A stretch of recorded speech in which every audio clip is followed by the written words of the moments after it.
శుక్లాంబరధరం విష్ణుం శశివర్ణం చతుర్భుజం ప్రసన్నవదనం ధ్యాయేత్ సర్వవిఘ్నోపశాంతయేత్. గురుర్బ్రహ్మా గురుర్విష్ణుః గురుర్దేవో మహేశ్వరః గురుః సాక్షాత్ పరబ్రహ్మ తస్మై శ్రీగురవై నమః. వ్యాసాయ విష్ణురూపాయ వ్యాసరూపాయ విష్ణవే నమో వై బ్రహ్మనిధయే వాసిష్ఠాయ నమో నమః. కూజంతం రామ రామీతి మధురం మధురాక్షరం ఆరుహ్య కవితాశాఖాం వందే వాల్మీకికోకిలం. శృతిస్మృతిపురాణానాం ఆలయం కరుణాలయం నమామి భగవత్పాదశంకరం లోకశంకరం. వాగర్ధావివ సంపృక్తౌ వాగర్ధప్రతిపత్తయే జగతః పితరౌ వందే పార్వతీపరమేశ్వరౌ. సూక్తిం సమగ్రయతున స్వయమైవ లక్ష్మీః శ్రీరంగరాజమహిషీమధురైః కటాక్షైః. వైదగ్ధ్యవర్ణగుణగుంభనగౌరవైర్యాం కండూలకర్ణకుహరాः కవయోధయంతి. హైమోర్ధ్వపుండ్రమజహన్మకుటం సునాసం మందస్మితం మకరకుండలచారుగండం బింబాధరం బహుళదీర్ఘకృపాకటాక్షం. శ్రీవేంకటేశముఖమాత్మనిసన్నిధత్తాం. విమలపటీ కమలకుటీ పుస్తకరుద్రాక్షశస్తహస్తపుటీ కామాక్షీ పక్ష్మలాక్షీ కలితవిపంచీ విభాసి వైరించీ. మనోజవం మరుతతుల్యవేగం జితేంద్రియం బుద్ధిమతాం వరిష్టం. వాతాత్మజం వనరయూధముఖ్యం శ్రీరామదూతం శిరసా నమామి. ఆపదామపహర్తారం దాతారం సర్వసంపదాం లోకాభిరామం శ్రీరామం భూయో భూయో నమామ్యహం. నారాయణం నమస్కృత్య నరం చైవ నరోత్తమం దేవీం సరస్వతీం వ్యాసం తతో జయముదీరయేత్. హరి ఓం.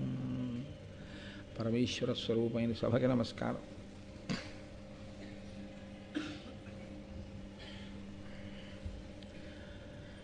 నేను మీతో ప్రస్తావించి ఉన్నాను, ధర్మము ఎక్కడుంటుందో అక్కడ పరమేశ్వరుని యొక్క అనుగ్రహం ఉంటుంది. పరమేశ్వరానుగ్రహమునకు మార్గము ధర్మమును అవలంబించుటయే. పాండవులు ధర్మాన్ని పట్టుకున్న కారణం చేత వారికి ఈశ్వరుని యొక్క పరిపూర్ణమైనటువంటి అనుగ్రహం కలిగింది. ఆ కలిగిన కారణం చేత వారికి ఆపదల నుంచి బయటపడడానికి కావలసినటువంటి సాధనములు అలా సమకూరే. విదురుని వంటి మహాపురుషుడు వారికి ఆనుకూల్యుడై, ఆ ధృతరాష్ట్రుడు అతని కుమారులు కలిసి పాండవుల్ని ఎలా లాక్షాగృహమునందు దగ్ధం చేద్దామనుకుంటున్నారు అన్న విషయాన్ని తెలుసుకున్నవాడై ఆ కనకుణ్ణి పంపబట్టి ఆ సొరంగ మార్గంలో వాళ్ళు లక్క ఇల్లు తగలబడిపోయినప్పుడు ఎటువంటి ప్రమాదము లేకుండా బయటపడి ఆ అరణ్యానికి చేరుకున్నారు. చేరుకుని నిద్రపోతున్నటువంటి పాండవుల్ని, భీముడు తన మిగిలిన సోదరుల్ని, తల్లి అయినటువంటి కుంతీదేవిని చూచి బాధపడుతున్నటువంటి ఘట్టం దగ్గర నిన్న మనం ఆపి ఉన్నాం. ఇంతలో ఆ పక్కనే మద్ది చెట్ల యొక్క పెద్ద ఆ తోట ఒకటి ఉంది. ఆ మద్ది చెట్ల వెనకాతలే ఉన్నాడు రాక్షసుడు. అతని పేరు హిడింబుడు. అతను మహాభారతంలో ఈ ఘట్టం ఆదిపర్వంలో చాలా చాలా గొప్ప ఘట్టం, చాలా ప్రత్యేకమైన ఘట్టం. ఎందుకంటే ఈ ఘట్టం భీమసేనుడి వలన రక్షణ పొందడం ఒక ఎత్తు అయితే, ఇది తరువాతి కాలంలో అర్జునుణ్ణి కాపాడింది. అర్జునుణ్ణి ఈ ఘట్టం కాపాడి ఉండకపోతే కురుక్షేత్ర సంగ్రామం ఇంకోలా తిరిగిపోయి ఉండేది. అసలు పాండవులకి విజయలక్ష్మి వరించే అవకాశం లేదు. ఇదే పునాది వేసింది అర్జునుడి ప్రాణరక్షణకు.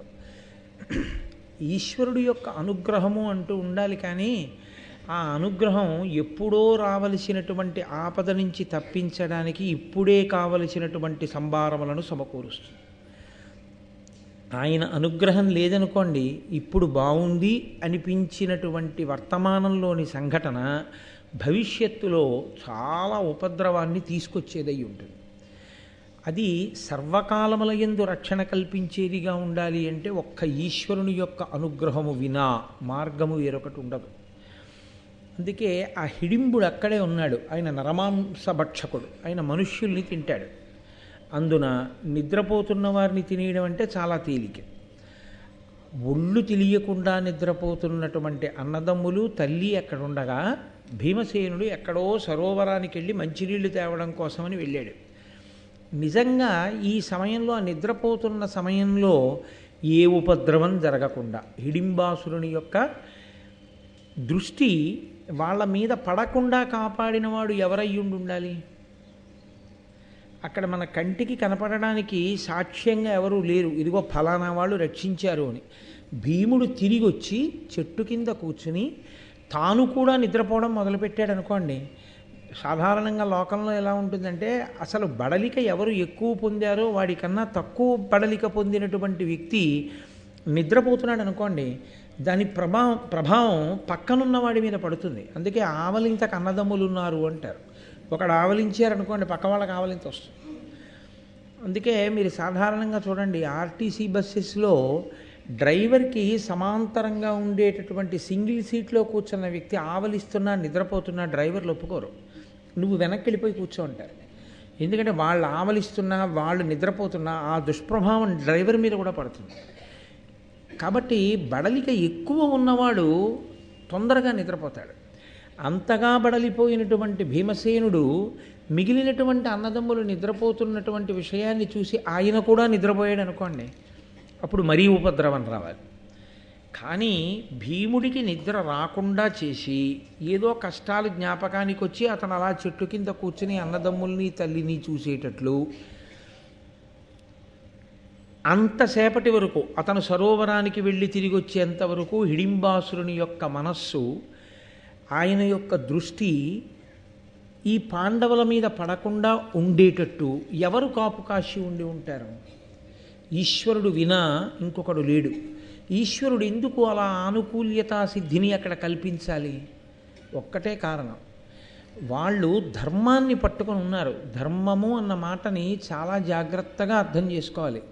ధర్మము నేను తరచూ మనవి చేస్తుంటాను, ధ్రియతేవా జనైరితి ధర్మం. ఈశ్వరుడు ఈ పిండాండాన్ని సృష్టించినప్పుడే బ్రహ్మాండమునందు భోగస్థానములను సృష్టించాడు. ఇక్కడ కన్నిచ్చాడు, బయట చూడడానికి కొన్ని అందాలు ఇచ్చాడు, ఓ జలపాతం, పూలతోట, ఇలాంటివన్నీ. ఇక్కడ చెవి ఇచ్చాడు, బయట శబ్దములను ఇచ్చాడు. ఇక్కడ చర్మాన్ని ఇచ్చాడు, బ్రహ్మాండంలోంచి స్పర్శ సుఖాన్ని ఇచ్చాడు. ఇక్కడ నాలుకనిచ్చాడు, బయట రుచులు పెట్టాడు. ఇవి పెట్టింది నువ్వు అనుభవించవద్దు అని కాదు. అలా అయితే ఈశ్వరుడు ఒక రకమైనటువంటి పైశాచికత్వం ఉన్నటువంటి వాడు అవుతాడు. మనం ప్రలోభపడేవి, మనం ఇష్టపడేవి మన కన్నుల ఎదుట ఉంచి వీటిని నువ్వు అనుభవించవద్దు అన్నాడు అనుకోండి, అది పైశాచికత్వం. ఈశ్వరుడు అలా ఎప్పుడూ చెప్పలేదు. ధర్మము అన్న మాటకు అర్థం ఏమిటంటే, బ్రహ్మాండములోని సుఖములను ఈ పిండాండము పొందడానికి ఆయన ఒక నియతి ఏర్పాటు చేశాడు, ఒక కట్టుబాటు ఏర్పాటు చేశాడు. నువ్వు ఇలా అనుభవించు, నేనేమీ అనను. ఈ కంటితో చూడు, ఈశ్వర ప్రసాదంగా చూడు. నాలుకతో తిను, సాత్వికమైన పదార్థాన్ని తీసుకుని ఈశ్వరార్పణం చేసి ఒకరికి పెట్టి తిను. చెవితో మధురమైన శబ్దములను విను, భగవత్ సంబంధమైన విషయములను విను, తప్ప పనికిమాలినవన్నీ చెవులతో వినవద్దు. దేనికి మనం పాడవుతామో అవి వద్దని, ఏవి ఎంత అనుభవించాలో అంత అనుభవించమని ఈశ్వరుడు చేసిన శాసనమునకే ధర్మమని పేరు. యథార్థమునకు ధర్మం తప్పాడంటే అర్థం ఏమిటండి? ఎలా పట్టుకోవాలో అలా పట్టుకోలేదు. అలా పట్టుకుని ఉంటే దానివలన పాపము రాదు. పాపమే ఈశ్వరునకు జీవునకు మధ్య ప్రతిబంధక స్వరూపము. పాపం ఏం చేస్తుందంటే ఈశ్వరానుగ్రహం మన మీద పడనివ్వదు. ఈశ్వరానుగ్రహాన్ని పడనకుండా మధ్యలోకి అడ్డు వచ్చేటటువంటి పాపము దేని కొరకు చేస్తాడు అంటే లౌల్యము చేత. ఏమవుతుందిలే అని మనసు చెప్పిన మాట విని చెయ్యకూడని రీతిలో, అనుభవించకూడని రీతిలో బ్రహ్మాండమునందున్న సుఖములను తాను అనుభవిస్తాడు. ఈశ్వరుడికి పెట్టకుండా, నివేదన చెయ్యకుండా తాను తినేయడం దొంగ బుద్ధి. యజమానికి తెలియకుండా సేవకుడు అనుభవించకూడదు.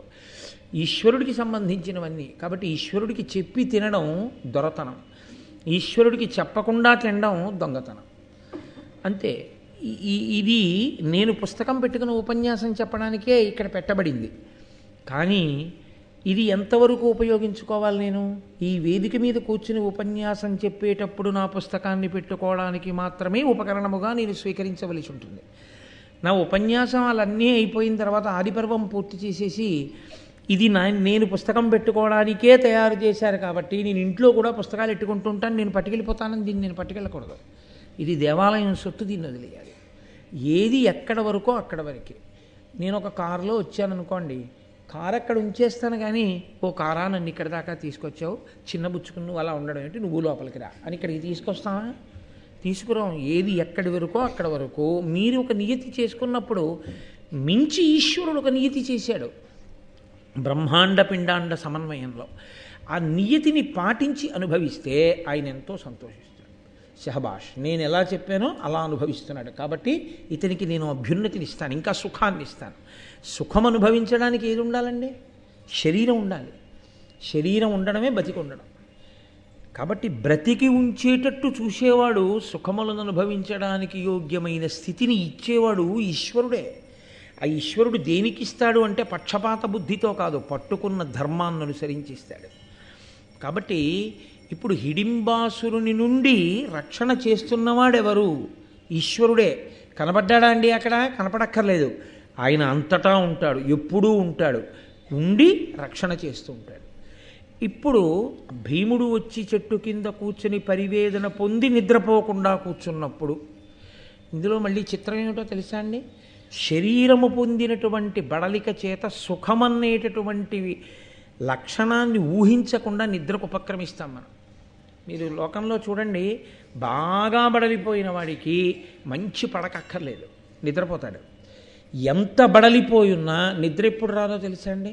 మనసు యందు ఆందోళన ఉంటే.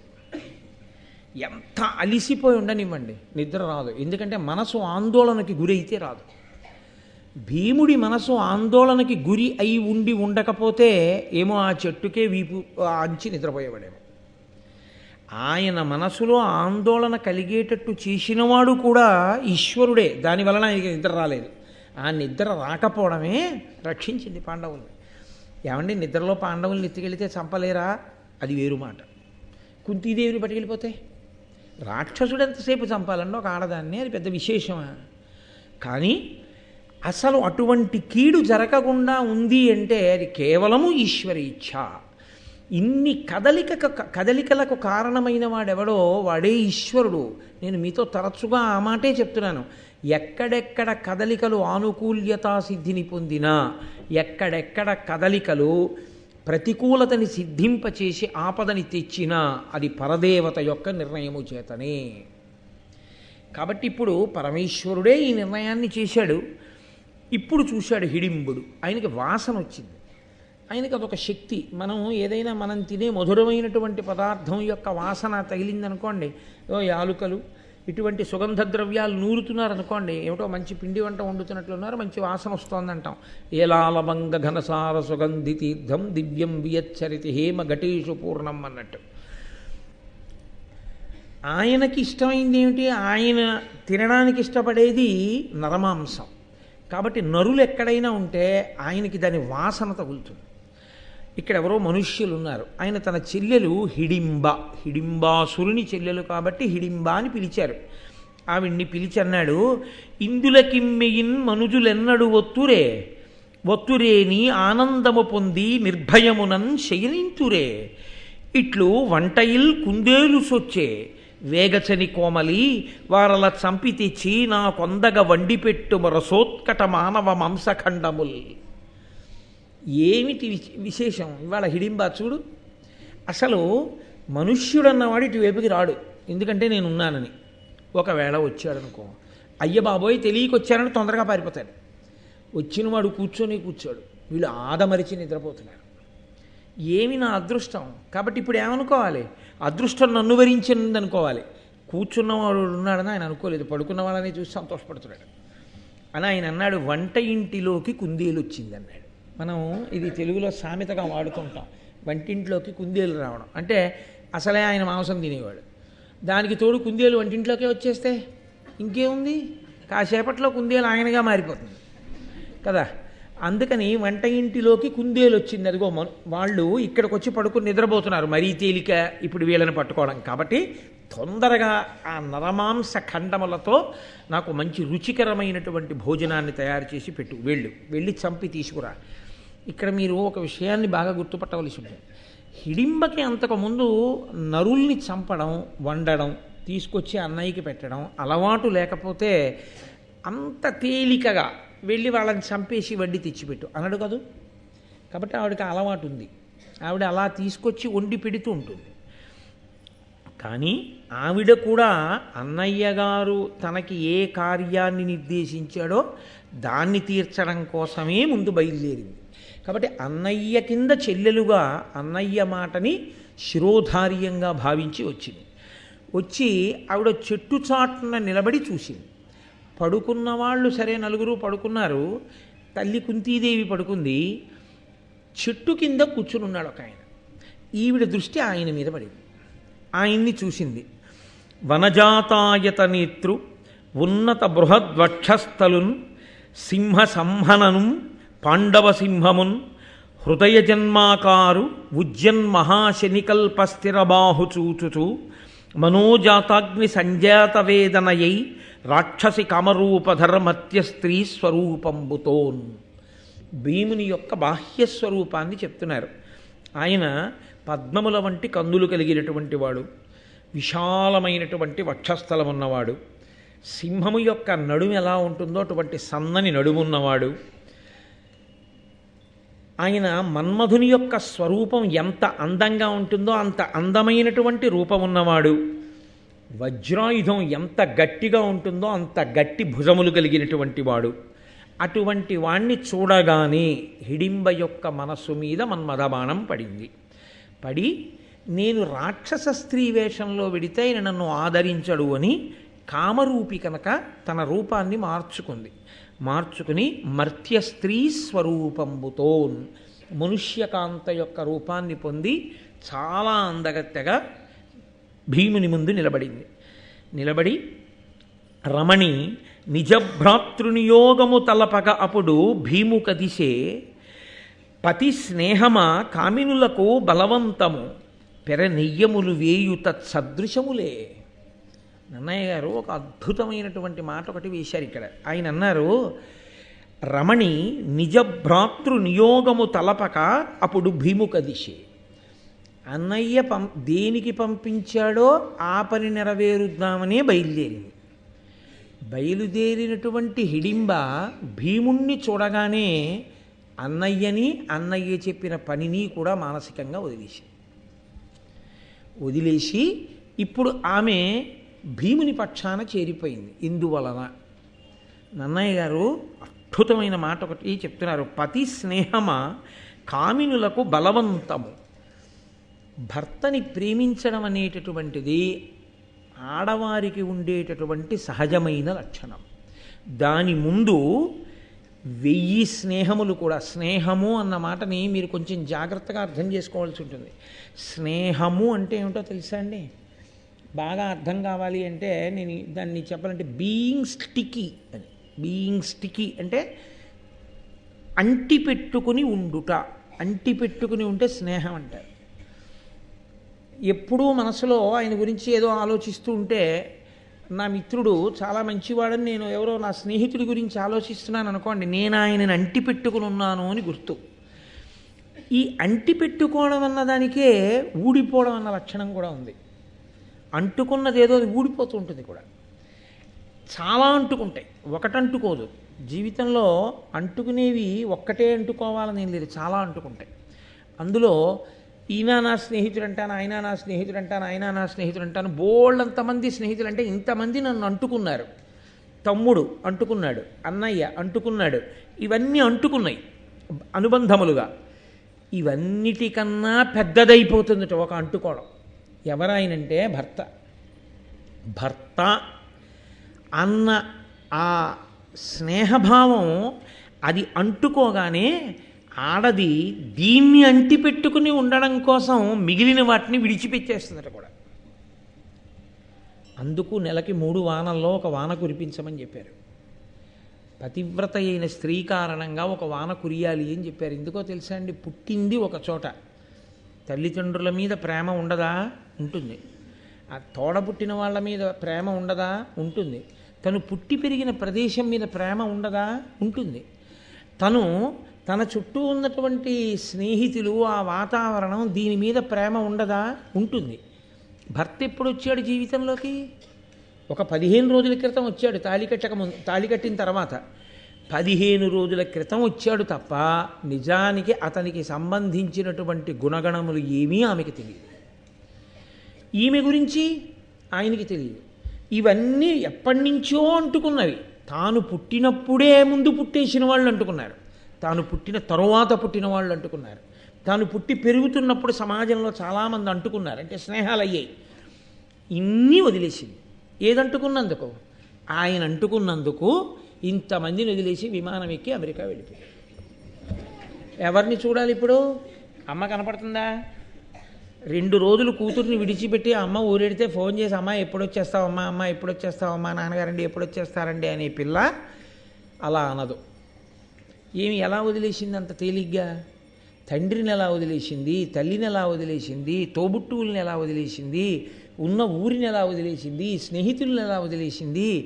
ఒక్కటి పెద్దదంటుకుంటే మిగిలినవన్నీ వదిలిపెడుతుంది. ఇది ధార్మికత అంటారు, ధర్మము. భార్య, ఆమె ధర్మపత్ని, ఆమె ఎందు ధార్మికత ఉన్నది అన్న మాటకు అర్థం ఏమిటో తెలుసా అండి? ఆయనకు భార్యగా స్నేహం అంతే తప్ప ఇక ఆ స్థానంలోకి ఇంకోళ్ళు రారు. అన్నయ్య స్థానంలోకి చాలామంది వస్తారు. తోడబుట్టినవాడే అయ్యి ఉండక్కర్లేదు, మీరు మా అన్నయ్య గారు లాంటి వారండి అంటారు అని అన్నయ్య గారని పిలుస్తారు. అన్నయ్య గారిని పిలిచిన తర్వాత అన్నయ్య లాంటి వాడే. తమ్ముడు గారు అంటారు, తమ్ముడు గారు లాంటి వారే. మా తండ్రి గారు లాంటి వారు అంటారు, బాబాయ్ గారు అంటారు, పెదనాన్నగారు అంటారు. మీరు మామయ్య గారు లాంటి వారిని మామయ్య గారు అంటారు. కానీ ఒక్క స్థానంలో మాత్రం ఆ స్థానంలో ఒక్కడే ఉంటాడు, భర్త ఒక్కడే. ఆ స్థానం యొక్క గొప్పతనం అంతే. ఆ అంటుకోవడం అదే పెద్ద అంటుకోవడం. ఆయన పక్కన ఉండనివ్వండి, దూరంగా ఉండనివ్వండి, ఎక్కడున్నా నేను ఆయన సొత్తు, ఆయనకు చెందినదానని ఆ భావన ముందు మిగిలిన భావాలు వదిలిపెట్టేస్తుంది అంతే. అది సహజంగా ఆడపిల్ల యందు ఉన్నది. అది ఉన్నది కాబట్టే ధర్మం నిలబడింది ఈ దేశంలో. అందుకే భోగకాంతగా స్వీకరించరు, ధర్మపత్నిగా స్వీకరిస్తారు. అంటే మీరు ఈ నన్నయ్య గారు చెప్తున్న ఈ పద్యంలో ఒక అపురూపమైన విషయాన్ని ఆయన ప్రవేశపెట్టారు. మనకి ఇప్పటి వరకు ఏం తెలుసంటే, హిడింబాసురుని చెల్లెలు అంటే హిడింబ చాలా పెద్ద రాక్షసి, ఆమె నరమాంసం తింటుంది, అన్నయ్యకి నరమాంసం పెడుతుంది, ఆమె భీముణ్ణి పాండవుల్ని చంపి తీసుకెళ్ళడానికి వచ్చింది. కాబట్టి ఇప్పుడు ఆమె భీముని యందు కామం కలిగి ఒకవేళ రూపాన్ని మార్చుకున్నా ఆమె బుద్ధి అంత మంచిది కాదేమో అన్న అనుమానం ఒకటి మనలో ఉండిపోతుంది కదా. నన్నయ్య గారు ఎంత గొప్ప పద్యంతో నివృత్తి చేస్తున్నారో చూడండి. ఆమె పతిభావమును పొందింది, ఆడది ఇలాంటి భావాన్ని పొందితే మిగిలినవి వదులుతుంది కదూ అన్నారు ఆయన. అంటే ఇప్పుడు ఆమె కామము ధార్మికమా, ఆమె కామము కేవలము భోగానురక్తియా? ఒక రాక్షస స్త్రీ స్వభావంతో పుట్టినది రాక్షస స్త్రీగా, కానీ ఆమె కోరుతున్నది భీముణ్ణి పతిగా. అంటే ఒకవేళ భీముడు కొంతకాలమే ఆవిడితో ఉండి వెళ్ళిపోయినా, కొంతకాలము ఉండి వెళ్ళిపోయిన కారణం చేత భీముణ్ణి తన కడుపున మోసి కొడుకుగా కంటుంది. ఆమెని పత్ని అంటారు, యజ్ఞంలో పక్కన కూర్చుంటుంది. భీముణ్ణి కడుపున మోసి భీముణ్ణి కొడుకుగా కంటుంది. అందుకని భీమతేజస్సే, భీమబలమే ఘటోత్కచ బలం. అలా కంటుంది. ఆ తర్వాత ఇంకా ఆమెకి భోగం అక్కర్లేదు. ఆమె నేను భీముని పత్నిని అని శేష జీవితం గడిపేస్తుంది. ఎలా గడిపేస్తుంది? చాలు, భీముని ప్రతిరూపం నాకు కొడుకుగా దొరికాడు, అతని లాలనలో పాలనలో ఆమె గడిపేయగలదు. ఆమెకి భర్త పక్కనే ఉండాలని కూడా లేదు. ఒక రాక్షస స్త్రీ పుట్టుక చేత లోపల పట్టుకున్న ధర్మం అంత గొప్ప ధర్మం. ఇది ఆమె మనస్థితికి కితాబ్.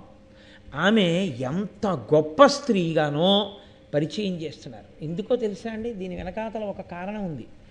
హిడింబ ఇప్పుడు కానీ భీముడిని పెళ్లి చేసుకోవడం అంటే భీముడికి భార్య అయితే పాండురాజు గారికి వచ్చిన మొట్టమొదటి కోడలు. ఆమెకి కొడుకు ముందు పుడతాడు. ఆమెకి కొడుకు పుడతాడు కాబట్టి పాండురాజు యొక్క కుమారులైన పాండవులలో మొట్టమొదటి మనవడు కుంతీదేవికి హిడింబ వల్లే పుడతాడు. అటువంటి వంశాంకురం పుట్టే ముందు ఏ దైవము పడుకున్న వాళ్ళని రక్షించిందో ఆ దైవము ఒక పనికిమాలిన కాంతని భీముని పక్కకి ఎందుకు తీసుకొస్తుందండి? పైగా ఇటువంటి కాంతని తీసుకొస్తోంది అంటే భావిలో ఏదో గొప్ప రక్షణ జరగాలి కదా. కాబట్టి ఎన్నిటిని ఈశ్వరుడు సమకూరుస్తున్నాడో, ఒక రాక్షస స్త్రీ యందు ఎంత ధర్మం ఉన్నదో, ధర్మం అన్నది ఉండాలి కానీ ఉపాధి ఏది అన్న దాంతో సంబంధం లేదు. ధర్మం ఒకటి ఉంటే మీరు ప్రస్తుతి చేయవలసిందే, మీరు పొగడవలసిందే తప్ప జాతిని చూసి రాక్షస స్త్రీగా పుట్టింది కాబట్టి ఆవిడ ఎంత ధార్మికంగా ఉన్నా మేము భీముడికి భార్యగా ఒప్పుకోం అని తీర్పు చెప్పడానికి అంగీకారయోగ్యము కాదు. అంతే. ధర్మమే ప్రధానము. ఇతిహాసమైనటువంటి భారతం, పంచమవేదమైనటువంటి భారతం ధర్మాన్ని అంత గొప్పగా చూపిస్తుంది. కాబట్టి అటువంటి హృదయంతో ఆమె వచ్చి నిలబడి ఉంది. ఇప్పుడు ఆమె భీముడికి సమీపంగా వెళ్ళింది. వెళ్ళి భీముడితో అంది, పతివైన నిన్నుంచేకొని మా ఎన్న ఎగ్గు చెయ్యక కాచున్, మరి నీవా పతివి గుణాకరా ఈ జన్మమున మహాస్నేహమునన్. ఎంత పెద్ద మాట వేసిందో చూడండి. నువ్వు నాకు పతివైతే, భర్తవైతే నిన్ను మా అన్నయ్య చంపేయడు. మిగిలిన వాళ్ళ సంగతి అలా ఉంచు, నిన్ను చంపడం ఎందుకని అంటే నా బావగారు చెల్లెలి మొగుడు, అందుకని వదిలేస్తాడు. నా పసుపు కుంకాలు తుడిచేయుడుగా అన్నయ్య అయ్యుండి, అందుకని నీ జోలికి రాడు. నువ్వు మరి నీవ పతివి గుణాకరా ఈ జన్మమున మహాస్నేహమునన్, ఈ జన్మకంతటికీ నువ్వే నా పతివి అన్నాడు. రాక్షస స్త్రీల లక్షణం ఎలా ఉంటుందంటే, ఒకరిని భర్తగా స్వీకరించి ఆయన శరీరం పడిపోయినా సరే వాళ్ళకి అందంగా కనపడితే ఇంకో పురుషుడి దగ్గరికి వెడతారు. రామాయణంలో శూర్పణఖను చూడలా మీరు? రాముడి దగ్గరికి వెళ్ళాలా? కానీ ఈమెంటోంది, నేను అటువంటి దానిని కాను, నేను గుణాకర, గుణములకు సముద్రము వంటి వాడా, నేను నిన్ను చూశాను, మన ఇద్దరి మధ్య స్నేహం ఆజన్మాంతరం. నేను ఈ జన్మ ఉన్నంత వరకు, జన్మ అంటే ఈ శరీరం, ఈ శరీరము పుట్టింది, మళ్ళీ ఈ జన్మ పోయిందని ఎప్పుడు? ఈ శరీరం పడిపోయినప్పుడు. ఈ శరీరం ఉన్నంత కాలము ఈ శరీరము నీకే భార్య తప్ప వేరొకరికి భార్యను నేను కాను, నీకే భార్యని అంతే. నువ్వు పక్కనే ఉంచుకుంటావో దూరంగా ఉంచుతావో ఏం చేసినా సరే ఇక ఈ జన్మకి నేను నీకు భార్యని అంటే ఆమె రాక్షస స్త్రీ. ఆమె ఎంత ధర్మం మాట్లాడిందండి, ఎంత గొప్ప ధర్మాన్ని ఆవిష్కరించింది అని ఆ పడుకున్నటువంటి మిగిలిన నలుగురు పాండవుల్ని కుంతిని చూసి అంటోంది, ఉరడు సురేంద్రునైన బలియుండు హిడింబుడు వాని బారికిన్ వెరవని వారలుంగలరే వీరలు ముందరెరుంగరక్కట ఇరిగిన ఏని ఇట్లు తమ ఇండుల నుండిన ఎట్లు మెచ్చకేమరి శయనింతురే కడు ప్రమాదము చేసిరి బుద్ధిహీనులై. ఏమిటో వాళ్ళు ఇంట్లో ఉన్నట్టు పడుకున్నారు. చూడండి, మనం ఈ మాట ఎక్కువ వాడుతుంటాం, మా ఇంట్లో ఉన్నట్టుందండి అంటాం. ఏమిటి మా ఇంట్లో ఉన్నట్టు? మా ఇంట్లో ఉన్నట్టు అన్నది మానసిక భావన. మీరు బాగా గుర్తుపెట్టుకోండి. ఇప్పుడు ఏదో పై ఊరు వెళ్ళారు, ఎక్కడ ఉపన్యాసాలు చెప్పడానికి, వాళ్ళు మీకు చేసిన లోటు ఏం లేదు. శుభ్రంగా ఏసీ రూమ్ ఒకటి ఇచ్చారు, శుభ్రంగా అయ్యా అర్చన చేసుకుంటారా అన్నారు, కొబ్బరికాయలు ఇచ్చారు, పువ్వులు తెచ్చారు, అభిషేకం చేసుకుంటారా అన్నారు, ఆవు పాలు తీసుకొచ్చారు, పూజ అయ్యాక చెప్పండి గుళ్ళోకి తీసుకెడతా ఉన్నారు, సాయంకాలం ఉపన్యాసం చెప్పండి అన్నారు. ఏం చెప్తే అదే విన్నారు. ముప్పొద్దులా మీకు ఏం కావాలో అది వండి చక్కగా వంట బ్రాహ్మణ్ణి పెట్టి మీకు అన్నీ వండించి పెట్టారు. ఓ 10 రోజులు ఉపన్యాసాలు చెప్పాక అబ్బా ఇంటికి వెడితే బాగుండండి అంటాం. ఏమి ఎందుకు? ఇంట్లో ఏసీ ఉందా, ఇంట్లో ఇలా వంట బ్రాహ్మణులు ఉన్నారా, ఏమి ఎందుకు ఇంటికి వెళ్ళిపోవడం? నా భావన, నాది అంతే. కరెంటు లేకపోతే పేడాపోయేది, ఉత్తరీయం గుండెల మీద వేసుకుని విసిరికర్రెట్టి విసిరుకుంటూ పడుకుంటే చాలు, నిద్రపడుతుంది. నాదన్న భావన యందు సౌఖ్యం ఉన్నది. వీళ్ళు నా ఇల్లు అన్నట్టు పడుకున్నారు అడవిలో. ఇది హిడింబాసురుడి ఇల్లు, ఆయన ఉండే స్థానం. ఏమిటో ఇంత ఆదమరిచి నిద్రపోతున్నారు. ఇంద్రుడే వచ్చినా ఈయనతో యుద్ధం చేయడానికి భయపడతాడు, హిడింబాసురుడితో, మా అన్నయ్యతో. వీళ్ళు ఇలా నిద్రపోతున్నారు. ఏమనాలి వీళ్ళని? బుద్ధిహీనులై. వీళ్ళు బుద్ధిహీనులు, ఎక్కడ ఎలా నిద్రపోవాలో తెలియని వాళ్ళు, ఇంట్లో పడుకున్నట్టు పడుకున్నారు అది అని ఆవిడంది. పాండవులు మిగిలిన వాళ్ళ సంగతి అలా ఉంచు, నిన్ను నేను దూరంగా తీసుకెళ్ళిపోతాను, మా అన్నయ్యకి తెలియకుండా మన ఇద్దరం వివాహం చేసుకుని సంతోషంగా క్రీడించి జీవితాన్ని గడుపుదాం, మా అన్నయ్యకి తెలియకుండా. అంటే భీముడు అన్నాడు, విను బేల, ఎట్టి కష్టుడు తన పురుష గుణంబు సెడగ తల్లిని తో పుట్టిన వారి విడిచి రాగంబున చపల స్త్రీ సుఖంబు పొందుని చెప్పుమా. భీముడు నిజానికి హిడింబ యొక్క హృదయంలో ఉన్న ఔన్నత్యాన్ని అర్థం చేసుకోవడంలో పొరపాటు పడ్డాడు. ఆయన అన్నాడు, చపల అని కదన్నాడు, చాంచల్యమైనటువంటి మనసున్నదానా, ఇప్పుడు నీకు నా యందు అనురక్తమయ్యావు కాబట్టి నీవు నాతో కలిసి వచ్చేస్తానంటున్నావు. రేపొద్దున్న నీకు మీ అన్నయ్య మీద అనుబంధం ఏర్పడుతుంది. నేను పడుకున్నప్పుడెప్పుడో నన్ను కోచి తీసుకెళ్ళి మీ అన్నయ్యకి పెడతావు. నువ్వు చపల స్త్రీవి, నీ మనసు ఎప్పుడూ ఒకలా ఉండదు. పైగా బేల అంటే సరి అయిన నిర్ణయం చేసుకోలేక ఎప్పటికీ ఏది తోస్తే అలా ప్రవర్తించేటటువంటి స్థితి ఉన్నదానా. ఎట్టి కష్టుడు తన పురుష గుణంబు సెడగా, పురుషుడైన వాడు తన గుణం నశించిపోయేటట్టుగా తల్లిని, తోబుట్టువులను, తోడపుట్టిన వాళ్ళని, తల్లిని అలా విడిచిపెట్టేసేసి వాళ్ళు నిద్రపోతుంటే ఎవరో ఒక చపల చిత్త అయిన స్త్రీ దొరికింది కదా అని ఆమెతో కలిసి వెళ్ళిపోతాడా? నా తమ్ముళ్ళు, నా అన్నగారు, నా తల్లి ఏమైపోయినా పర్వాలేదా? ఏమిటి మాట్లాడుతున్నావు నువ్వు? ఇలా మాట్లాడచ్చా అని క్రచ్చరనొక్క రక్కసుడు కాడు, సురాసురులెల్లనొక్కటై వచ్చిన నీవు చూడక అమార్య బలోన్నతి చేసి వారలన్ రచ్చి వధింతుగాక, ఇటు వచ్చి శ్రమం పడియున్న ఇచ్చటన్ మెచ్చగు వీరిదైన సుఖనిద్రకు భంగము చెయ్యునేత్తునే. మీ అన్నయ్య వస్తే ఏదో ఇంద్రుణ్ణి ఇది చేసేస్తాడు, ఎటువంటి వారినైనా పరాక్రమంలో పడగొట్టగలడు అంటున్నావు కదా. నేను నీతో ఒక మాట చెప్తున్నాను చూడు. క్రచ్చరనొక్క రక్కసుడు కాడు, సురాసురులెల్లనొక్కటై వచ్చిన నీవ చూడగా అవార్య బలోన్నతి చేసి వాళ్ళలను రచ్చి వధింతుగాక. సురాసురులందరూ కలిపి కట్టకట్టుకుని యుద్ధానికి వచ్చినా సరే నేను ఒక్కడే చంపేస్తాను. మీ అన్నయ్య ఎంత ఇటు వచ్చి శ్రమం పడియున్న ఇచ్చటం మెచ్చగు వీరిదైన సుఖనిద్రకు భంగము చేయనిర్తునే. చంపడం కూడా ఎలా చంపుతానో తెలుసా? ఈ పడుకున్న వాళ్ళకి నిద్రకి భంగపాటు రాకూడదు, చప్పుడవకుండా చంపేస్తాడు. సురాసురులందరూ వచ్చినా సరే. నిజంగానండి, ఇందులో ఆశ్చర్యం ఏమిటో తెలుసా? ఈ విజ్ఞత, ఈ గొప్పతనం లేదని మీరు అనుకోకూడదు. ఇక్కడ హిడింబాసురుణ్ణి వధించే ముందు అలాగే ప్రవర్తించాడు ఆయన. సరే, పాండవులు లేచారు, వేరే విషయం. ఒకానొక సమయంలో అసలు యుద్ధం చేసేటప్పుడు అని కూడా గట్టిగా అనకూడదు, అలా చంపాలి.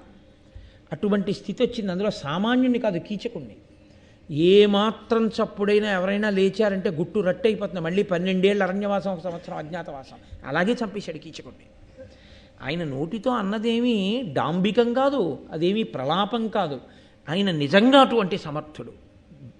భీముడు ఎంత గట్టిగా మాట్లాడేస్తున్న వాళ్ళ కనపడతాడో అంత దూరాలోచన కలిగినటువంటి వాడు మహానుభావుడు భీమసేనుడు.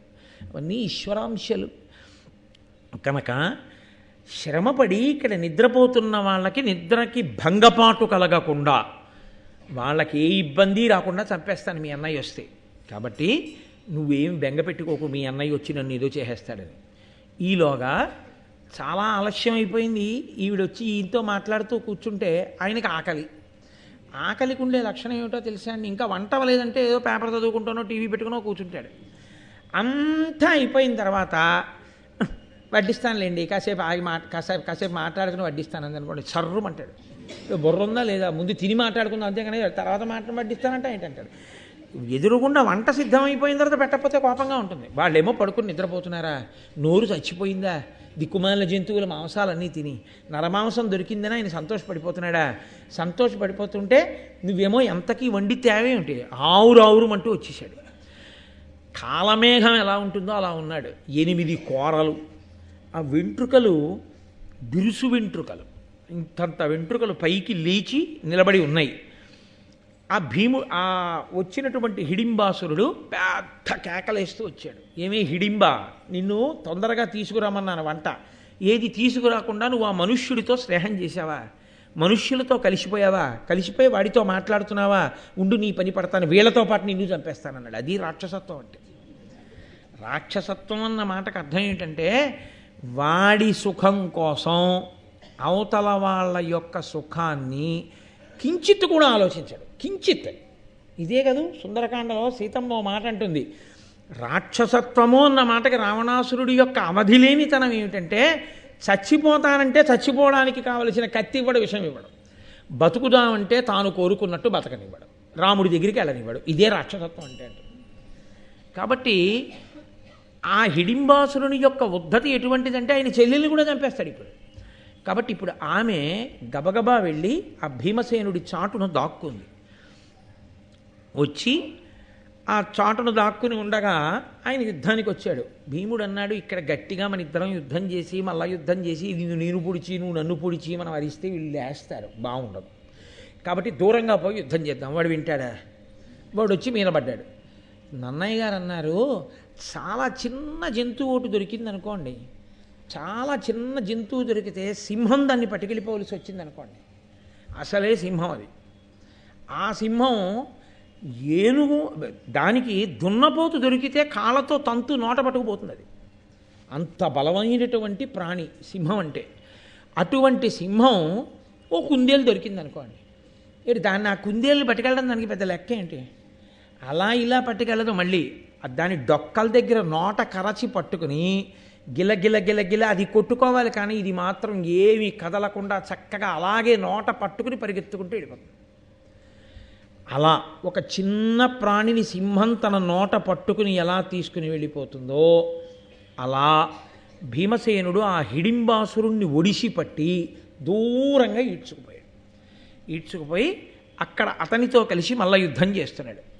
మల్ల యుద్ధం చేసి అతన్ని చంపే ప్రయత్నం చేస్తున్నాడు. ఈ హిడింబ దూరంగా వీళ్ళ దగ్గర నిలబడింది.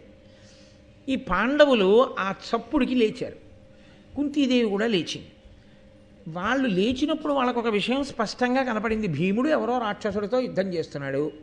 కాబట్టి అర్థమైపోయింది, ఓహో మనం నిద్రపోయాం, ఈయన లేచున్నాడు, వాడు వచ్చాడు, ఈయన కొడుతున్నాడు, కాబట్టి వాడు చచ్చిపోతాడు. అంతవరకు తెలుసు. ఈవిడెవరు? రాక్షస స్త్రీ అయితే అటు భీముడి మీద అన్నా పడాలి. మానవ స్త్రీ అయితే ఆమెను ఎప్పుడూ ఆయన హిడింబాసురుడు ఎత్తుకుపోయి ఉండాలి. ఈవిడ ఉన్నదేమో మానవ స్త్రీగా ఉంది, నిలబడింది వీళ్ళ దగ్గర నిలబడింది. భీముడేమో రాక్షసుడితో యుద్ధం చేస్తున్నాడు. అసలు వీళ్ళే అరణ్యంలోకి రావడం విచిత్రం అనుకుంటే ఇంత అందమైన మానవకాంత ఒక్కతే అరణ్యంలోకి ఎలా వచ్చి నిలబడింది ఇక్కడ? ఇంతసేపు ఎవరిని పిలవకుండా ఎందుకు నిల్చున్నట్లు? ఇది వాళ్ళకు ఆశ్చర్యకరమైనటువంటి విషయం.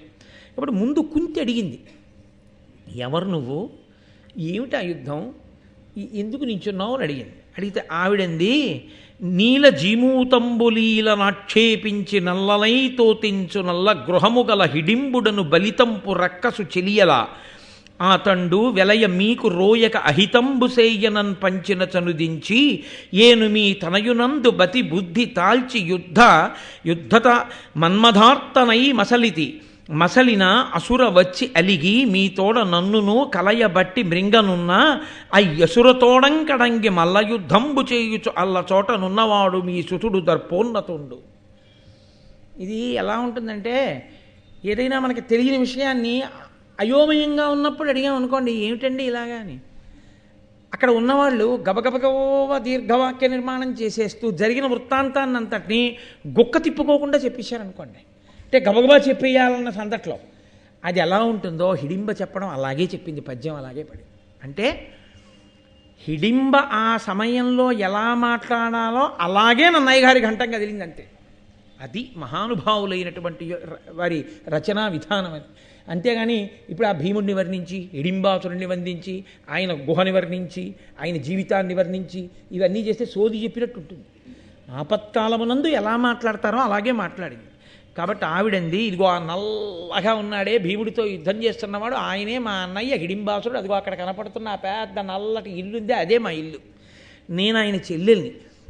ఇక్కడ మీరందరూ పడుకోవడం చూసి నరమాంసం దొరికింది, వెళ్ళి వాళ్ళని చంపి వండి పట్టుకురా తినేద్దామన్నాడు. నేను కూడా అందుకే వచ్చాను. తీరా వచ్చి చూసిన తర్వాత మీ అబ్బాయి భీమసేనుడి మీద నా మనసు నిలబడింది. మన్మథజ్వరానికి లోనైన దాననై భీమసేనుడితో నేను చెప్పుకుంటుండగా మా అన్నయ్యకి కోపం వచ్చి నన్ను మిమ్మల్ని కూడా తినేస్తానని వస్తే భీమసేనుడు అదిగో మీకు నిద్రాభంగం అవుతుందని దూరంగా తీసుకుపోయి అక్కడ మల్ల యుద్ధం చేస్తున్నాడు. కొంచెం సేపట్లో మీ అబ్బాయి మా అన్నయ్యని చంపేస్తాడు. ఆవిడ తెల్లబోయింది. ఎందుకు తెల్లబోయిందో తెలుసా అండి? అబద్ధం చెప్పలేదు. రాక్షస స్త్రీ అంటే, రాక్షసుడు అంటే ఎప్పుడో తప్ప నిజం చెప్పని వాళ్ళు. ఈవిడ ఎక్కడా అబద్ధం చెప్పలేదు. అసలు నిజంగా ఆ మాట అనగానే ఏ అర్జునుడో పీకట్టుకున్నాడు అనుకోండి, అమ్మా అయితే మమ్మల్ని వండేయడానికి వచ్చిందని నువ్వు అని ఆవిడ భయపడలేదు. ఆవిడ ఉన్న నిజం ఉన్నట్టు చెప్పింది. నేను హిడింబాసురుడి చెల్లెలు, నా పేరు హిడింబ, నేను మిమ్మల్ని వండి పట్టుకుపోదామని వచ్చాను. అదిగో మీ అబ్బాయిని చూసి కామార్తనయ్యాను, మాట్లాడుతున్నాను. మా అన్నయ్య వచ్చాడు, నన్ను కూడా చంపేయబోయాడు. మీ అబ్బాయి అదిగో వాడిని దూరంగా పట్టుకుపోయి యుద్ధం చేస్తున్నాడు. నేను మీ దగ్గర నించున్నాను, మీరు లేచారు, నన్ను అడిగారు, నేను చెప్పాను. ఏమైనా అబద్ధం ఉందా? అంటే ప్రత్యేకంగా మళ్ళీ మళ్ళీ చెప్పక్కర్లేదు. మీరు పాత్రని పరిశీలనం చేస్తే ఇప్పుడు మీకు ఒక విషయం అర్థమవుతుంది. హిడింబ అబద్ధాలు చెప్పేటటువంటి వ్యక్తిత్వం ఉన్న మనిషి కాదు. ఆమె యుద్ధం అంటూ జరుగుతున్నప్పుడు మీరు ఒక విషయాన్ని గమనించండి, జయాపజయములు విధి నిర్ణీతములు. అంత బలం ఉన్న రామరాయలు వారు చచ్చిపోయాడు తల్లికోట యుద్ధంలో. ఏం చెప్పగలం? అభిమన్యుడు చనిపోలా, ఘటోత్కచుడు చనిపోలా. యుద్ధం అన్న దాంట్లో ఎటైనా ఉంటాయి. అంత గొప్ప బలం ఉన్నటువంటి వాడు గంధర్వుడి చేతిలో ఆ విచిత్ర వీర్యుడు చనిపోలా. అలా లోకంలో చిత్ర విచిత్రమైన పరిస్థితులు ఉంటాయి. కాబట్టి ఇప్పుడు ఒకవేళ భీమసేనుడికి ఏమైనా అయితే, నేను రాక్షసుడి చెల్లెల్ని అని చెప్పేస్తే వీళ్ళు నన్ను చంపేస్తే, అందుకని కొంత చెప్పి కొంత చెప్పకుండా ఊరుకోవచ్చు కదా. ఆవిడ అలా చెప్పలేదు, ఆవిడ ఉన్నది ఉన్నట్టు చెప్పింది. అంటే ఇప్పుడు ఆవిడ త్రికరణ శుద్ధిగా వాళ్ళతో బంధుత్వాన్ని కోరుతోంది. అంటే వాళ్ళు అంగీకరించలేదు, కానీ ఆవిడ ఆ ఇంటి కోడలైపోయింది. కాబట్టి మా అత్తగారు, మా బావగారు, మా మరుదులు, వాళ్ళకి నేను అబద్ధాలు ఆడడం ఏంటి? నేను ఉన్నది ఉన్నట్టు చెప్పేయాలి. ఇప్పుడు నేను హిడింబాసురుడికి శత్రువుని తప్ప నేను వీళ్ళకి శత్రువుని కాను, నేను వీళ్ళింటి కోడల్ని. ఆవిడ మనసు నిలబడిపోయింది అంతే. ఇది ఒక రాక్షస స్త్రీ యందు ఇంత రుజుత్వం ఉండడం, ఇటువంటి స్త్రీ అక్కడ కనపడడం పాండవులకు ఏదో గొప్ప మేలు జరగబోతోంది అనడానికి సూచన. అప్పుడు వెంటనే ముందు అర్జునుడు ఏం చేశాడంటే, ఇంకా మిగిలిన లొల్లి ప్రశ్నలు మొదలట్లేదు. ఈ లోకంలో ఇలాంటి సందర్భంలో ఏమవుతుందంటే, ఆవిడ ఎంత సంక్షిప్తంగా చెప్పిందో దాని యొక్క పవిత్రతని అర్థం చేసుకోవాలి తప్ప ఇంకా గుచ్చి గుచ్చి ప్రశ్నలు వేసే ప్రయత్నం చేయకూడదు. ముందు జరుగుతున్న కార్యాన్ని చూడాలి. అక్కడ యుద్ధం చేస్తున్నాడు. గబగబా అర్జునుడు భీముడి దగ్గరికి వెళ్ళి అన్నాడు, ఇది పూర్వ సంధ్య, తెల్లవారుతోంది. తెల్లవారే సమయంలో బ్రాహ్మీ ముహూర్తానికి ముందు రాక్షసులకి ఆనుకూల్యమైన కాలం ఏర్పడుతుంది, రౌద్రమైన కాలం. ఆ కాలంలో రాక్షస బలం ఎక్కువగా ఉంటుంది. ఆ ముహూర్తం కానీ ఉన్నదో ఆ సమయంలో రాక్షసుడి బలం పెరుగుతుంది. కాబట్టి అది రాకుండా నువ్వు వీడిని చంపేసేయి తొందరగానన్నాడు. కాబట్టి భీముడు వెంటనే తొందరపడి వాణ్ణి పట్టుకుని ఎత్తి 100 మార్లు గిర్ర గిర్ర గిర్ర గిర్ర తిప్పి వెన్నుపాము మీద ఒక్క దెబ్బ కొట్టాడు. కొట్టేటప్పటికీ లావుసెడగ ఇట్లు వీవంగపడి గతచేష్టుడైన అసురు చిక్కపట్టి నేలబెట్టి వాని కోలెమ్ము బ్రల్లన విరిచి నడుము త్రుంచి వీచి వేయిచే. గిర్ర గిర్ర గిర్ర గిర్ర తిప్పి కింద పారేసి నేల మీద పడుకోబెట్టి నడుం దగ్గర ఒక కాలు పెట్టి తొక్కి ఒక్క దెబ్బ కొట్టేటప్పటికి ఆ వెన్నుపం పళక్కని విరిగిపోయింది. ఆ నడుం విరిగిపోయినటువంటి వాడిని పట్టుకుని ఏదో ఇలా తిప్పి ఇలా తుంపేస్తే తెగిపోయేది ఎలా తెగిపోతుందో అలా నడుము దగ్గర ఇలా తిప్పి 2 ముక్కల కింద తుంపేసి విసిరవతల బారేశాడు. నడుం దగ్గర ముక్క ఓవేపుకి, నడుం పైన ముక్క ఓవేపుకి విసిరి బారేసి మళ్ళీ ఆ ముహూర్తం రాకుండా చంపమన్నావు, చంపేశాడు అని ఆయన తిరిగి వచ్చేసాడు. అది భీమబలం అంటే అలా ఉంటుంది. అది సామాన్యమైనటువంటి బలం కాదు. అదే అంటుంది కుంతి ఎదర ఒక సన్నివేశంలో. కాబట్టి ఇప్పుడు ఈమెని అడిగింది కుంతి, నువ్వు మనుష్య స్త్రీ రూపం ఎందుకు దాల్చావు, ఎందుకు వచ్చి ఇక్కడ నిలబడ్డావు, ఎందుకు ఇవన్నీ మాతో చెప్పావు అది. అంటే ఆవిడ ఒక యథార్థమైన మాట చెప్పింది.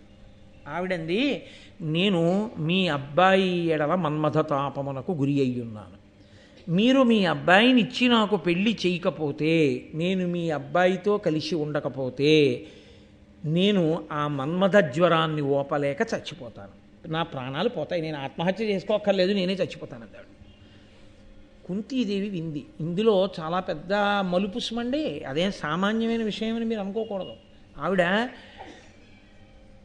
చాలా స్పష్టంగా త్రికరణ శుద్ధిగా స్వచ్ఛమైన హృదయంతో ఉన్నది ఉన్నట్లు మాట్లాడింది హిడింబ. అప్పుడు భీముడు విని అన్నాడు, మీ అన్నయ్య ఎంత టక్కరివాడో చూశాను, వాడికి తోడబుట్టిందని నువ్వు మాయావివే, రాక్షస స్త్రీవి, నీ దిక్కున్న చోటుకెళ్ళి నువ్వు చావు తప్ప నేను పెళ్ళాను అన్నాడు. అంటే వెంటనే ధర్మరాజు గారే కదండి, అందుకే పాండురాజు గారు కోరి ముందుకన్నాడు ధర్మదేవత అనుగ్రహంతో.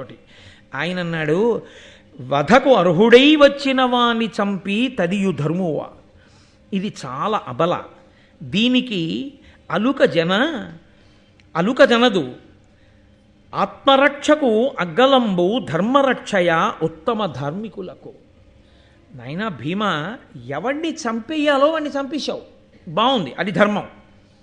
ఈమె అబల, ఈమెని చంపకూడదు. పైగా నీకొకటి చెప్పనా, తనని తాను రక్షించుకోవడం కన్నా శరణాగతి చేసి వచ్చినటువంటి వారిని రక్షించడం, వారి ప్రాణములు నిలబెట్టడం పెద్ద ధర్మం. కాబట్టి ఈమెని నువ్వు చంపకూడదు అంటే ఆవిడంది, ఆ కుంతీదేవి, ఆపదయైనను ధర్మవ ప్రాపుగ రక్షింపవలయు పరమార్థము, ధర్మాపాయమ ధార్మికులకు ఆపద జన్మాంతరముననుగతమగుటన్. ధర్మరాజు గారు చెప్పేటటువంటి మాటలు ఆ సందర్భానికి అన్వయమయ్యేవి కావు, అప్పటికీ ఆ సందర్భానికే అన్వయమయ్యేవి కావు, ఎప్పటికీ అన్వయమయ్యేవి. ఆయన ఎంత గొప్ప మాట అన్నాడంటే, ఆపదయైనను ధర్మువ ప్రాపుగా రక్షింపవలయు. మాయావి ఈమె అని కదా నువ్వు భయపడుతున్నావు, దానివల్ల ఆపద అని కదా. ఆపద వస్తుంది అనుకున్నా మన ధర్మాన్ని మనం నిలబెట్టుకోవాలి.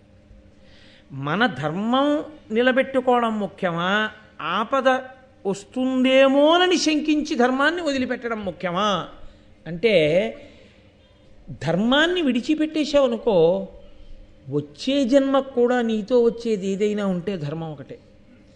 వస్తుందో రాదో అనుకున్న ఆపద ఈ జన్మలో పోతుంది, ధర్మం అంటూ ఉంటే ఆపద పోతుంది. రెండు, ఆపద అంటూ వచ్చినా ఈ జన్మలో వస్తుంది, ఈ జన్మలో పోతుంది.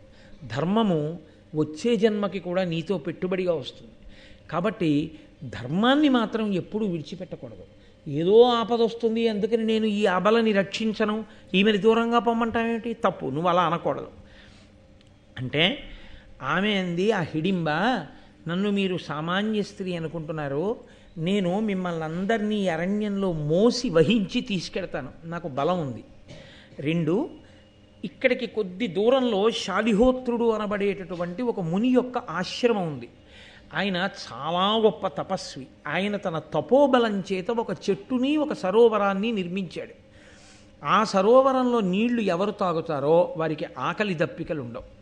ఆ చెట్టు కింద ఎవరు పడుకుంటారో వాళ్ళకి చలి కానీ, గాలి కానీ, ఎండ కానీ, వాన కానీ ఉండవు. 4 నుంచి రక్షణ పొందుతారు. ఎందుకని అంటే అవి రెండు ఆయన యొక్క తపస్సు చేత సృజింపబడినవి, అందుచేత వాటికి ఆ దివ్యశక్తి ఉంది. మీరు కొంతసేపటి తర్వాత శాలిహోత్రుని ఆశ్రమానికి ఎడతారు, ఆయనతో మాట్లాడతారు, ఆ సరోవరంలో నీళ్లు తాగుతారు, ఆ చెట్టు కింద కాలక్షేపం చేస్తారు. మీరు అలా కొన్నాళ్ళు ఉన్న తర్వాత మీ దగ్గరికి వేదవ్యాస భగవానుడు వస్తాడు. వచ్చి మీరు తరువాత చెయ్యవలసినటువంటి పనిని మీకు చెప్తాడు. నేను పుట్టుక చేత రాక్షస స్త్రీని, కానీ నాకు భూత భవిష్యత్ వర్తమాన కాలములు తెలుసు, ఇవి జరుగుతాయి. కాబట్టి నన్ను నమ్మండి, నాకు దివ్యత్వం ఉంది, నన్ను నమ్మి నన్ను మీ కుటుంబంలో సభ్యురాలిగా స్వీకరించండి. నేను పరమభక్తితో మిమ్మల్ని అందరినీ మోస్తాను. నా ప్రాణం నిలబడాలంటే నన్ను భీమసేనుడితో మాత్రం భార్యగా కలపండి. అంటే కుంతీదేవి అంది, ధర్మరాజు గారు చెప్పిన మాట, నేను చెప్పిన మాట నువ్వు వినాలిగా. తండ్రి లేనప్పుడు తండ్రితో సమానం ధర్మరాజు, ధర్మం తెలుసున్నవాడు. నేనా కన్న తల్లిని, మీ ఇద్దరం చెప్పిన మాట వినాలి. ఇది పరమసాధ్వి, దీనిని మది నుండుగా తలుపవలదు, మానుగా పుత్రాభ్యుదయముగు పాండుహితముగా, ఇది కార్యంబని పరిగ్రహింపుము నిమ్మిన్. నాయన, ఇది పరమసాధ్వి, ఈ అమ్మాయి చాలా సాధ్వీమణి, మంచిదిగా కనపడుతోంది. కాబట్టి నువ్వు అనుమానించకూడదు. ఈమెకి నీ వలన కుమారుడు జన్మించే పర్యంతము ఈమెతో కలిసి ఉండు, రాత్రులందు మా వద్ద ఉండు. ఎందుకంటే భీమసేనుడు ఉంటే ఆపదలు గట్టెక్కుతాయి. రాత్రులందు మా వద్ద ఉండు, తెల్లవారగానే హిడింబతో కలిసి నువ్వు విహారం చెయ్యి కావలసిన ప్రదేశాలు, రాత్రి మాత్రం కొడుకుని తీసుకొచ్చి అప్పచెప్పేసి. ఇలా ఎంతకాలము నువ్వు హిడింబతో కలిసి ఉండాలంటే పుత్రోదయం అయ్యే వరకు ఉండాలి. పాండురాజు గారి మొట్టమొదటి మనవడు నీ కొడుకు రూపంలోనే వస్తాడు. కాబట్టి పుత్రోదయం అయ్యే వరకు కలిసి ఉండండి ఇద్దరు అంది. ఆవిడ కూడా ఏమంది, ఈ జన్మకు పతివి నువ్వు అంది తప్ప ఈ జన్మాంతరము నీతోనే నేను ఉండాలని అనలేదు. కొడుకు పుడితే ఆ కొడుకుని చూసుకుని కేవలము భీమునికి భర్తగా బతికేస్తుందంతే. ఇక ఆమె జీవితంలో పరపురుష స్పర్శ ఉండదు. అదే ఆమె సాధ్వీత్వం. కాబట్టి ఆమె అంగీకరించింది కుంతీదేవి. సరే, అన్నగారు తల్లి చెప్పింది కాబట్టి భీమసేనుడు ఆ వచ్చినటువంటి హిడింబతో కలిసి పగటిపూట ఆ నదీ తీరముల యందు అరణ్యముల యందు పూదోటల యందు విహారం చేస్తుండేవాడు. చీకటి పడే వేళటికి పాండవుల వద్దకు వస్తుండేవాడు. అయితే ఇందులో ఒక పెద్ద ధర్మసూక్ష్మం ఒకటి ఇమిడి ఉంది. పాండవులు ఐదుగురులో పెద్దవాడు ధర్మరాజు గారు. ఒక తండ్రి కడుపున పుట్టినటువంటి బిడ్డలకి అన్నగారు పెళ్లి చేసుకోకుండా ఉండగా అన్నగారి కన్నా చిన్నవాడు తమ్ముడు పెళ్లి చేసుకోకూడదు. అలా పెళ్లి చేసుకున్నాడు అనుకోండి, తమ్ముడిని ఏమని పిలుస్తారంటే పరివేత్త అని పిలుస్తారు. అలా పెళ్లి తనకి పెళ్లి కాకముందే తమ్ముడి పెళ్ళి అయిపోయినా తాను పెళ్లి చేసుకోకుండా ఉండిపోయి అన్నయ్య హోదాలో వచ్చి అక్షతలు వేశాడు అనుకోండి, ఆయన్ని పరివేత్తి అని పిలుస్తారు. అలా అన్నయ్య పెళ్ళి కాకుండా ఉండగా తమ్ముడు పెళ్లి చేసుకుంటే అలా పెళ్లి జరిగినప్పుడు ఐదుగురిని ఆ జన్మలో ఎన్ని పుణ్యాలు చేసినా నరకానికి పంపించేస్తారు. ఎవరెవరిని అంటే పెళ్లి చేసుకోకుండా తానుండగా తమ్ముడికి పెళ్ళవుతుంటే అంగీకరించిన అన్నగారిని, అన్నగారికి పెళ్ళి అవ్వకుండా ఉండగా పెళ్లి చేసుకున్న తమ్ముణ్ణి, ఆ తమ్ముడికి పిల్లనిచ్చినటువంటి కన్యాదాతని, ఆ తమ్ముణ్ణి పెళ్లి చేసుకున్న పిల్లని, ఆ పిల్లకి ఈ పిల్లాడికి పెళ్లి చేయించిన పురోహితుణ్ణి. అది బ్రహ్మస్థానం కదండి. మరి బ్రహ్మస్థానం న్యాయం చెప్పద్దు. కాబట్టి ఐదుగురిని నరకానికి పంపించమన్నారు. వాళ్ళు ఏ పుణ్యం చేయనివ్వండి, ఏ పాపం చేయనివ్వండి, ఇంకా దాన్ని నేను లెక్కలోకి తీసుకోరు, వాళ్ళు వెళ్ళిపోవలసిందే నరకానికి. మినహాయింపు ఒక్కటి ఇచ్చారు. ఎప్పుడు అన్న బతికుండగా తమ్ముడు పెళ్లి చేసుకోవచ్చు. అంటే అన్న దీర్ఘరోగి అయి ఉంటే, అన్న పిచ్చివాడైపోతే, అన్న దేశాంతరం పట్టి వెళ్ళిపోతే, అన్న సన్యసిస్తే, అన్న వేశ్యాలోలుడు వేశ్యాలంపటము కలిగిన వాడైతే, ఇటువంటి లక్షణములు కలిగిన వాడై అన్న ఉంటే అప్పుడు తమ్ముడు అన్న బ్రతికున్నా సరే వివాహం చేసుకోవచ్చు. తప్ప అలా కాకుండా ఉంటే మాత్రం తమ్ముడు ఎప్పుడూ అన్నయ్య కన్నా ముందు పెళ్లి చేసుకోకూడదు. ధర్మరాజు గారు ఉన్నాడే ముందు, ఈయన కాడు, సాక్షాత్ ముందు ధర్మరాజు గారు, ఉన్నది కుంతి. ఎలా చెప్పారు ఈ ధర్మం? మరి ఇప్పుడు ఆ భీమసేనుడు పరివేత్త కాలేదా? ధర్మానికి పెద్ద వైక్లభ్యం రాలేదా? అసలు మొట్టమొదట ఐదుగురికి పెళ్లి చేసే క్రమం అదే. భీముడికి పెళ్లి చెయ్యొచ్చా హిడింబనిచ్చి? హిడింబకి భీముడికి ధర్మరాజు కన్నా ముందే కొడుకు పుట్టేయచ్చా? పాండురాజు వంశం వర్ధిల్లవలసినటువంటి విధానం అదే. దీన్ని ఎలా అంగీకరించాడు ధర్మరాజు? దీన్ని ఎలా అంగీకరించింది కుంతి? కేవలం ఏదో రాక్షసుడు, ఒక ఘటోత్కచుడో ఎవరో పుడతాడో, ఆయన ఎప్పుడో పనికొస్తాడో అని అనుకున్నారు అనుకోండి. పనికొస్తాడన్న స్వార్థానికైనా ధర్మాన్ని విడిచిపెట్టడం దోషమేగా. అది మరింత దోషభూయిష్టం, తన స్వార్థం కోసం ధర్మాన్ని వదిలేయడం. ధర్మరాజు అలా ఒప్పుకుంటాడా? మరి ఎందుకు జరిగింది ఈ ఘట్టంలో ఇలా అంటే, ఈ ఘట్టంలో పెళ్లి జరగలేదుగా, కన్యాదానం చేయలేదుగా.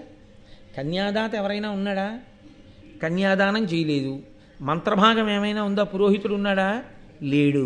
మరి కన్యాదానం చెయ్యింది పెళ్ళం కాదుగా. భార్య కానిదానితో ఉండడం వేశ్యాలంపటం కిందకే వస్తుందిగా. అప్పుడు మరీ అధార్మికంగా. మరి అప్పుడు భీముడు ఎలా ఉన్నాడు అంటే, ధర్మములకెల్లా గొప్ప ధర్మం ఏమిటో తెలుసా అండి? ప్రాణిరక్షణయే ధర్మం. అన్ని ధర్మములలోకి సర్వోత్కృష్టమైన ధర్మం ఏది అంటే ప్రాణిని రక్షించుట. ఇన్ని విషయాలు సత్యాలు చెప్పిన హిడింబ, భూత భవిష్యత్ వర్తమాన కాలములు చెప్పిన హిడింబ, ఒక్క అబద్ధం మాట్లాడని హిడింబ భీముడితో నాకు సమాగమం కలగకపోతే నేను చనిపోతాను అని చెప్పింది. కాబట్టి అది కూడా సత్యం.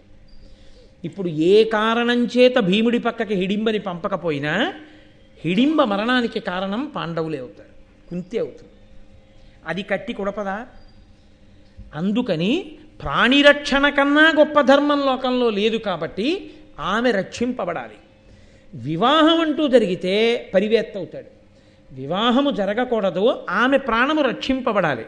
కానీ ఆమె జీవిత పర్యంతము ఈయన యొక్క భర్తృత్వమును అంగీకరించి ఉండిపోతానంది కాబట్టి ఆమె ఆ తృప్తితో బతకడానికి వీలుగా ఒక కుమారుణ్ణి కనాలి. కానీ ఆమెకి పత్ని స్థానం మాత్రం ఉండదు. అంటే యజ్ఞయాగాది క్రతువులలో భీమసేనుడి పక్కన హిడింబ కూర్చోవడం అన్నది ఉండదు. ఆమె ఆ స్థానాన్ని అంగీకరించి అలా ఒడంబడడానికి సిద్ధపడింది కాబట్టి కుంతి మధ్య మార్గంగా ఆ ధర్మాన్ని ఆవిష్కరించింది. ఇది ప్రధాన ధర్మానికి వ్యతిరేకం కాదు కాబట్టి ధర్మరాజు అంగీకరించాడు. ధర్మరాజు కుంతి అంగీకరించారు కాబట్టి భీముడు హిడింబతో విహరించాడు కాబట్టి ఘటోత్కచుడు పుట్టాడు.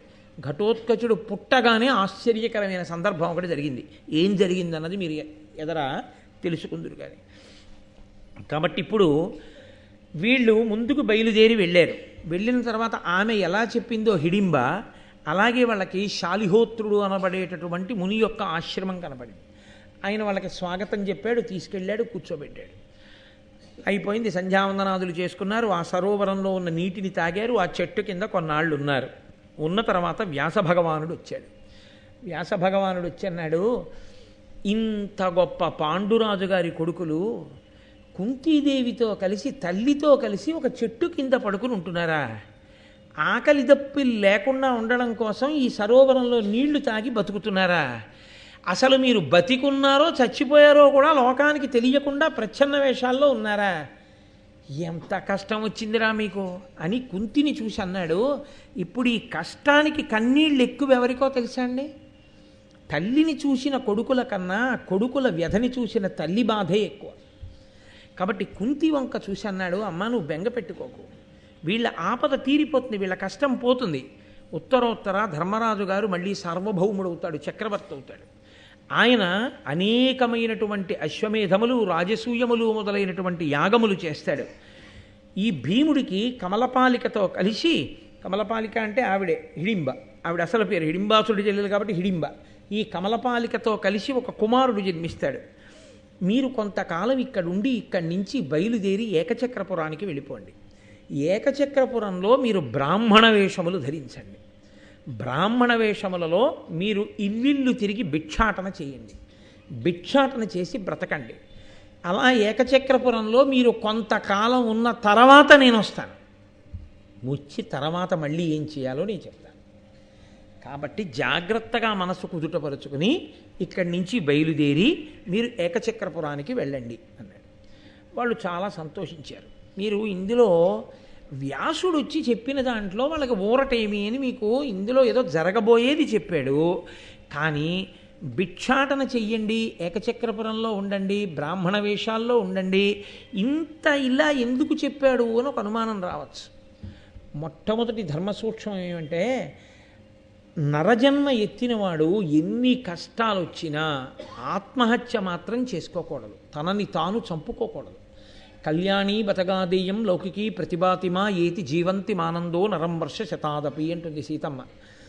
100 సంవత్సరములు బతికితే అందులో 99 సంవత్సరముల 11 నెలల 29 రోజులు కష్టాలే పడ్డా చచ్చిపోయే ముందు ఒక్కరోజు శుభవార్తల పరంపర విని తీరుతాడు తప్ప శుభవార్త లేకుండా జీవితం ఉండదు. కష్టానికి ఓర్చుకోవాలి తప్ప కష్టాన్ని ఓర్చుకోకుండా శరీరాన్ని పడగొట్టకూడదు. ఎందుకో తెలుసా అండి? ఒక్కటే కారణం. అలా ఎందుకు చెప్తారండి అని మీరు నన్ను అడగచ్చు. కష్టం అన్నది ఎందుకు వస్తుంది? ఎవడు అంత కష్టంలో ఉన్నాడో వాడు చూస్తున్నప్పుడు వాడికి ఏమనిపిస్తుందంటే, ఇంతమంది సుఖపడుతున్నారు, నేను ఒక్కడనే కష్టపడుతున్నాను. ఈ కష్టం ఎందుకు వచ్చినట్టు అంత? ఆ కష్టాన్ని అనుభవింపచేయటం చేత ఈశ్వరుడు పూర్వజన్మలలో నువ్వు చేసిన పాపములను తీసేస్తాడు. ఈ పునర్జన్మయే సనాతన ధర్మమునకు ప్రాతిపదిక. నువ్వు అనుభవిస్తున్న సుఖముల కారణం చేత నువ్వు చేసిన పుణ్యాన్ని తీసేస్తాడు. సుఖపడుతున్నాడు, పుణ్యం పోతోంది, కష్టపడుతున్నాడు, పాపం పోతోంది. ఈ శరీరంతో ఉన్నావు, పాపాన్ని పోగొట్టుకోవచ్చు, కాబట్టి సుఖాన్ని పొందొచ్చు. తర్వాత ఈ శరీరాన్ని పడగొట్టావు, ఇంకో పెద్ద పాపం ఒకటి వచ్చి చేరింది నీకు. తప్ప చేసుకున్న పాపం ఎలా పోతుంది? పోదు. కాబట్టి దీన్ని పడగొట్టకూడదు, దీన్ని ఉంచి దీని చేత అనుభవించడంలో ఓర్మిని పొందాలి. కాబట్టి ఈ ఓర్మిని పొంది ఉన్నవాడు ఎవడున్నాడో వాడు ఎప్పుడో అప్పుడు తప్పకుండా మళ్ళీ సుఖాన్ని అనుభవిస్తాడు. 2, లోకంలో బ్రాహ్మణుడు క్షత్రియుడు వీళ్ళకి సరే ఇంకా కొంతమందితో పాటుగా యజ్ఞోపవీతం వేస్తారు. యజ్ఞోపవీతం వేశారు అంటే అర్థం ఏమిటంటే వాడు కేవలం వాడి కోసం మాత్రమే బతకవలసిన వాడు కాడు అని హెచ్చరిక. యజ్ఞోపవీతం బ్రాహ్మణుడికి ఎందుకేస్తారంటే నువ్వు భోగాలు అనుభవిస్తూ కూర్చో అని కాదు. భోగం తాను అనుభవించడం తగ్గించి తాను కష్టపడి వేదాంగములను పురాణములను శాస్త్రములను ఆయన చదవాలి. చదివి ఏ ప్రయోజనాన్ని కోరకుండా లోకాన్ని ధర్మ మార్గంలో నిలబెట్టడానికి ఆయన ప్రబోధం చెయ్యాలి. అలా ప్రబోధం చెయ్యవలసిన బ్రాహ్మణుడే చచ్చిపోతే లోకానికి ఆదర్శం పోతుంది. ఆదర్శం పోతుంది కాబట్టి అవసరమైతే భిక్షాన్నంతినైనా నువ్వు బతకవలసిందే.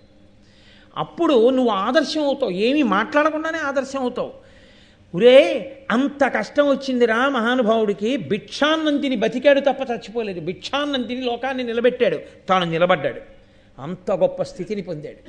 కాబట్టి మనం ఎందుకు చచ్చిపోవాలి అని మిగిలిన వాళ్ళకి ఒక ఊరట, ఒక సందేశం కలుగుతుంది. 10 మందిని బతికించవలసిన వాడు క్షత్రియుడు. క్షత్రియుడి జీవితంలో హేయమైన విషయం మంచం మీద చచ్చిపోవడం. ఎప్పుడు? రాచరికం ఉన్నటువంటి రోజుల్లో, క్షాత్రధర్మం ఉన్న రోజుల్లో మాట గురించి నేను ప్రస్తావన చేస్తున్నాను. మంచం మీద కాదు చచ్చిపోవలసింది, యుద్ధభూమిలో శరీరంలోంచి నెత్తురు ఏరులు కారుతుండగా పడి చచ్చిపోయినా అందుకే వీరస్వర్గం ఇస్తా ఉన్నారు. ఎందుకు వెళ్ళాడు యుద్ధానికి? ఒళ్ళు బలిసి యుద్ధం చేయకూడదు, ఒళ్ళు కొవ్వెక్కి యుద్ధం చేయకూడదు. అమాయకులైన వారిని చెనకడానికి వచ్చిన వారిని శిక్షించడానికి యుద్ధానికి వెళ్ళి చచ్చిపోయిన బలహీనుడైన వాడిని రక్షించే ప్రయత్నంలో చచ్చిపోయాడు కాబట్టి వీరస్వర్గం ఇస్తారు.